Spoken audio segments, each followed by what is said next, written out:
Hello friends, स्वागत आप सभी दोस्तों का। मैं देवेंद्र चौहान आप सभी दोस्तों का आपके अपने यूट्यूब चैनल पर स्वागत करता हूं। तो देखिएगा दोस्तों, 18 फरवरी की सेकंड शिफ्ट के ये कुछ क्वेश्चन है जो डीआई में पूछे गए थे दोस्तों। और आप समझ सकते हैं, देखिएगा दोस्तों, डीआई में दो ही चीज़ होते हैं। एक तो जो कैलकुलेशन होती है वो, और दूसरी इनकी जो लैंग्वेज होती है वो। ठीक है, कैलकुलेशन प्लस सवाल की लैंग्वेज, दो ही चीज़ होती हैं दोस्तों। तो आज हम इन दोनों चीज़ पर बात करेंगे दोस्तों, और स्मार्ट तरीके से इन्हें करने का प्रयास करेंगे। तो दोस्तों, वीडियो शुरू करने से पहले छोटी सी रिक्वेस्ट, आप चैनल को सब्सक्राइब, वीडियो को लाइक कर सकते हैं दोस्तों अगर आपको वीडियो हेल्पफुल लगती है तो। चलिए दोस्तों, वीडियो की शुरुआत करते हैं।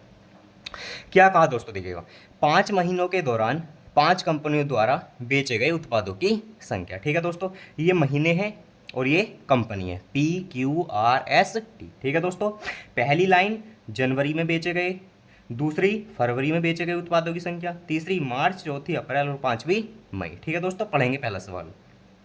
जनवरी से अप्रैल तक कंपनी एस द्वारा बेचे गए उत्पादों की संख्या में लगभग कितने प्रतिशत की वृद्धि हुई। ठीक है दोस्तों, अब देखिएगा किस कंपनी की बात करेगा, कंपनी एस की बात करेगा वो, सवाल में बात हुई है कंपनी एस की। और कहां से कहां तक, जनवरी से अप्रैल तक। जनवरी से अप्रैल तक एस कंपनी में उत्पादों में बेची गई संख्या में कितने की वृद्धि हुई। तो एस कंपनी दोस्तों कहां है, देखिएगा, ये है, दिख पा रही होगी आपको एस कंपनी। तो एस कंपनी हमारी ये है।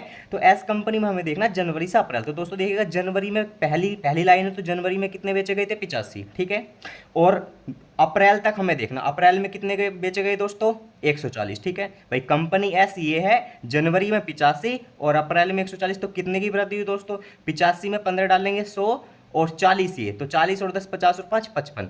55 की वृद्धि हुई है दोस्तों, कितने पे, 85 पे, गुणा में 100। यही तो मतलब हुआ भाई, कंपनी ऐसे जनवरी से अप्रैल, जनवरी में 85, अप्रैल में 140, तो 55 बढ़ गए किस पे, 85 पे, गुणा में 100। अब इसे सोल्व कर लेंगे दोस्तों, कैसे, 5 से काट लेंगे 11 बार, 5 से काट लेंगे 17 बार। ठीक है, 11 की 100 में गुणा, यानी कि 1100, और 1700 कर देंगे इसे भाग। जैसे 17 से भाग करेंगे, 17 पंजे 85, 17 छक्का 102, 102 के बाद 8 बचेगा, 80 हो जाएगा, तो 17 चौका 68। ठीक है दोस्तों, 17 पंजे 85 तो होगा नहीं क्योंकि 80 बचा, तो 17 चौका 68, यानी कि 64 पॉइंट समथिंग आ गया। और 64 पॉइंट समथिंग दोस्तों एक ही ऑप्शन में है। ठीक है, हमें पूरा सोल्व नहीं करना कि 64 के बाद पॉइंट भी लगा रहे हैं, बिल्कुल आंसर मिला रहे हैं कि लास्ट तक एक एक डिजिट मिला रहे हैं दोस्तों। ये तो देखिएगा भाई, 64 पॉइंट समथिंग हमारा ऑप्शन होगा। अब 64 पॉइंट समथिंग में कितने ऑप्शन है, केवल एक ही ऑप्शन है, तो आगे करने से क्या फायदा, समझ रहे हो। तो 64.71 हमारा इस सवाल का पहले का आंसर हो गया। ठीक है दोस्तों, यही होती है स्मार्ट अप्रोच, यानी कि पूरा सोल्व करना आपको। दूसरा सवाल देखिएगा,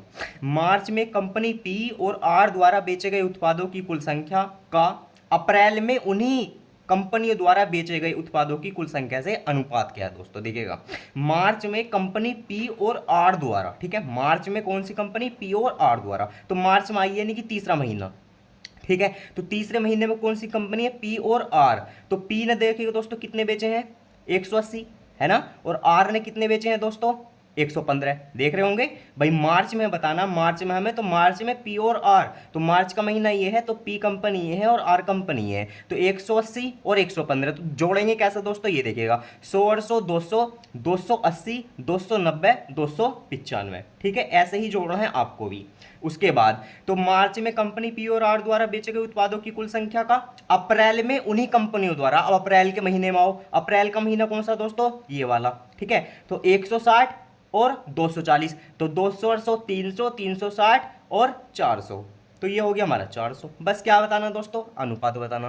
कैंसिल कर लीजिए, कैसे, आप 5 से काट सकते हैं, 5 पंजे 25, 4 बचा, 5 नम 45 और 5 अट्ठे 40, तो 80 आ जाएगा, यानी कि 59:80 हमारा पहला ऑप्शन आंसर हो गया। ठीक है दोस्तों, तो देख रहे होंगे कितना लिख पा रहे हैं, तो ऐसे ही जोड़ना होगा, ये नहीं कि साहब हम उठा के लिख रहे हैं और अलग अलग जोड़ रहे हैं। केवल आप टेबल को देखिएगा, टेबल में ही जोड़िएगा इन संख्याओं को। और जोड़ने का तरीका भी, पहले आप 100 जोड़ लीजिए या 100 200 जोड़ लीजिएगा, फिर जो बचा है 60 50 40 जो भी, वो जोड़ लीजिएगा। ठीक है दोस्तों, तीसरे सवाल में देखिएगा, फरवरी में कंपनी पी, एस और टी द्वारा बेचे गए उत्पादों की औसत संख्या क्या है। और दोस्तों क्या में बतानी, देखेगा, लगभग सवाल में दिया हुआ, मैंने अपने पास से कुछ नहीं लिखा, हूबहू लैंग्वेज वही है जो सवाल में आई हुई है दोस्तों। ठीक है, तो फरवरी में कंपनी पी, एस, टी, तो फरवरी में आइए आप, फरवरी में ये है, देख रहे होंगे आप फरवरी, तो फरवरी में कंपनी पी, एस, टी, तो फरवरी आपका ये पी कंपनी ये है, ठीक है, एस कंपनी ये है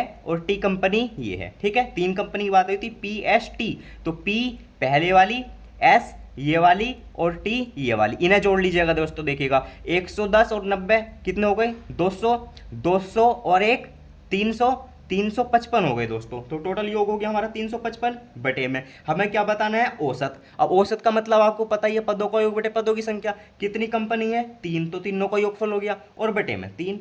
अब आप सोल्व कर लीजिए इसे, तो कितना आएगा 3 का ना 3, यहाँ 3 का ना 3 कितना बचा 2, 3 अट्ठे 24, एक बचा भाई 25 था ना, तो 3 अट्ठे 24, एक बचा पॉइंट समथिंग, लेकिन 118 पॉइंट समथिंग आएगा ना दोस्तों आगे वो, तो बस 118 हमारा आंसर हो गया। क्योंकि लगभग कहा है ना भाई 118 पॉइंट कुछ आएगा, लेकिन ऑप्शन में कहा है लगभग, सवाल में लगभग की बात कही, तो लगभग का मतलब 118 हमारा आंसर हो गया सवाल का। तो देख रहे हैं दोस्तों 3 सवाल हमने करे, लिखा कितना, और आई होप आपकी समझ में भी अच्छा आया होगा। और 2 सवाल करते हैं दोस्तों, देखिएगा।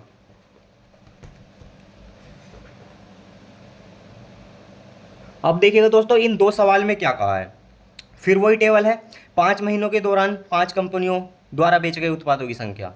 तो पढ़ेंगे जनवरी और मई में मिलाकर, ठीक है दोस्तों, जनवरी और मई में मिलाकर कंपनी क्यू द्वारा बेचे गए उत्पादों की कुल संख्या, और समान महीनों में मिलाकर कंपनी आर द्वारा बेचे गए उत्पादों की कुल संख्या के बीच कितना अंतर है। ठीक है दोस्तों, क्या करेंगे देखिए, जनवरी और मई में कंपनी क्यू, तो देखिएगा कंपनी क्यू कौन सी है, ये वाली है। ठीक है, जनवरी और मई, तो जनवरी पहला महीना है, तो जनवरी में क्यू ने कितने बेचे 80। ठीक है, और मई में कितने बेचे दोस्तों, देखिएगा इसने 120। भाई जनवरी और मई की बात हुई ना, जनवरी और मई 2 महीनों में देखना क्यू ने कितने बेचे, तो सबसे पहले तो क्यू वाले उसमें जाएंगे खाने में, और क्यू में देखेंगे जनवरी में कितने बेचे 80 और मई में कितने बेचे इसने 120, तो 120 और 80 कितना हो गए दोस्तों 200। ठीक है, अब आ गया हो की कुल संख्या, और समान महीनों में, समान महीनों का मतलब जनवरी और मई में ही। ठीक है, कंपनी आर, तो आर का देखिएगा आर ये है, तो जनवरी में इसने कितने बेचे 155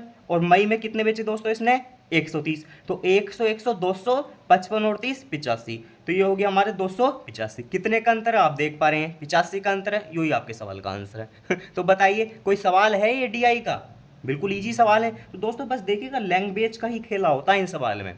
ठीक है, वो चाहता नहीं है एग्जामिनर कि आप लैंग्वेज को समझें और जल्दी आंसर दें, वो चाहता है कि लैंग्वेज में फंसें, 1-2 मिनट आप फंसे रहें, सवाल समझते रहें और फिर छोड़ दें हार के उसे। इसलिए वो लैंग्वेज को ब्रेक कर करके देता, तोड़ तोड़ के, जो लैंग्वेज यहाँ देनी है बीच में और कोई लैंग्वेज फांस देगा, फिर लास्ट में दूसरी लैंग्वेज दे देगा।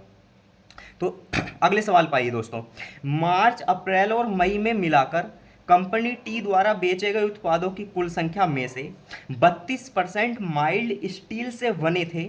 मार्च अप्रैल और मई में मिलाकर टी द्वारा बेचे गए माइल्ड स्टील उत्पादों की कुल संख्या कितनी थी।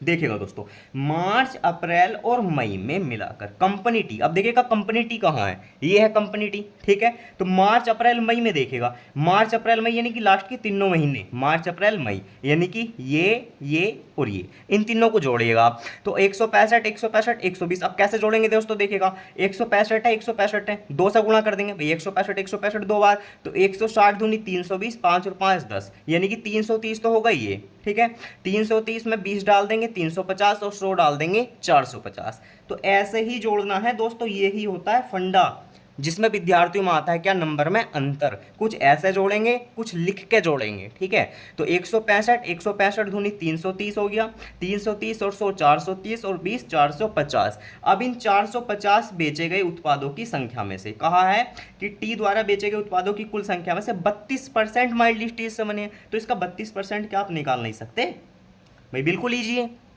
50 से काट लीजिए, 50 दूनी 100 और 50 नम्मा कितने हो जाएंगे दोस्तों 450। भाई 50 दूनी 100 और 50 नम्मा 450, बस 2 से 32 को काट लीजिए, 16 और 16 नम्मा 144, तो 144 हमारा आंसर हो गया। तो देख रहे हैं क्या कैलकुलेशन है इनकी, कैलकुलेशन कुछ नहीं भाई, पुलिस का एग्जाम है पुलिस का।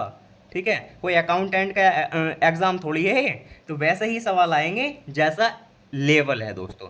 तो आई होप आप सभी की ये सवाल समझ में आए हों दोस्तों, और समझ में आए तो फिर वही दोस्तों छोटी सी रिक्वेस्ट है, वीडियो को लाइक और चैनल को सब्सक्राइब कर सकते हैं। थैंक यू दोस्तों, धन्यवाद।